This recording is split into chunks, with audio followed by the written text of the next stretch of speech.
یاریەکانی خولیاستێرەکانی عێراق بەرەو هەفتەی 15 هەنگاو دەنێت و بە 3 یاری ڕۆژی دووشەممە یاریەکان دەست پێ دەکات. لە کاتژمێر 2 تەواو لە یاری دەستپێک حدود لەسەر یاریگەیانی کەرخ میوانداری نەجەف دەکات.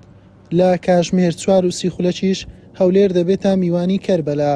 یانەکەی قەڵاو منارە ڕوبەڕووی ئەو تیپە دەبێتەوە کەوا هەفتەی ڕابردوو شکستی بە زەوڕاهێنا و ڕاهێنەرەکەی بۆ باشترین ڕاهێنەری هەفتەی ڕابردووی خولیاستێرەکانی عێراق ئەویش حوسام فەوزی یاریدەدەری ڕاهێنەریانەی هەولێر بوو. لە سەرەتای ئەم وەرزە هەولێر بە 13 خاڵ لە خانەی چواردەی ڕێزبەندیە. لە هەفتەی چواردا یاریەکەی ئەنجام نەدرا بەهۆی بارانبارین و نەئامادەی یاریەکەی، بۆیە پشوێکی زیاتری وەرگرتووە. لە کاتژمێر 7 لە یاریەکی بەهێز تەڵەبە لەسەر یاریگای شەعب میوانداری شۆرتەی پاڵەوانی دوو وەرزی ڕابردووی هاوشاری دەکات.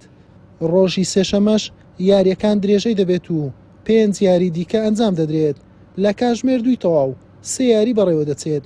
هەڵۆکانی چیاکان دوای دۆڕان بەرامبەر نەفتی بەسڕا لە بەسڕەوە بەرەو عیمارە بەڕێکەوتون و دەبنە میوانی نەفتی میسان دهۆک بە 20 خاڵ لە خانەی پێنجەمە و دەیەوێت قەرەبووی شکستەکەی هەفتەی ڕابردوو بکاتەوە. لە هەمان کات کەرخ پێشوازی لە نەفتی وەسەتی دواوەی ڕزبەندی دەکات.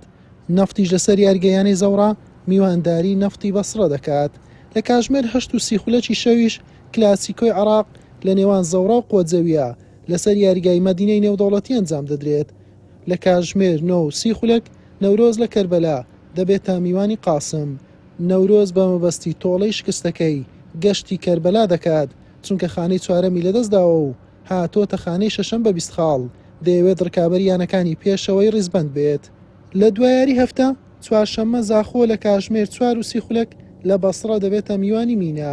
کوڕانی خابوور دەیانەوێت سەرکەوتن بەسەر ئەمانەی بەغداد بکەنە خاڵی گەڕانەوە بۆ ئەنجام پاشەکان و درێژەی پێ بدەن. زاخۆ بە 19 خاڵ لە ناوەڕاستی ڕیزبەندە. یاری کارەبا و ئەمانەی بەغدادیش بۆ 27 مانجی داهاتوو دواخراوە بەهۆی بەشداریانەی کارەبا لە جامی یەکێتیانەکانی ئاسیا. حوسێن محەممەد، کەناڵی پێام.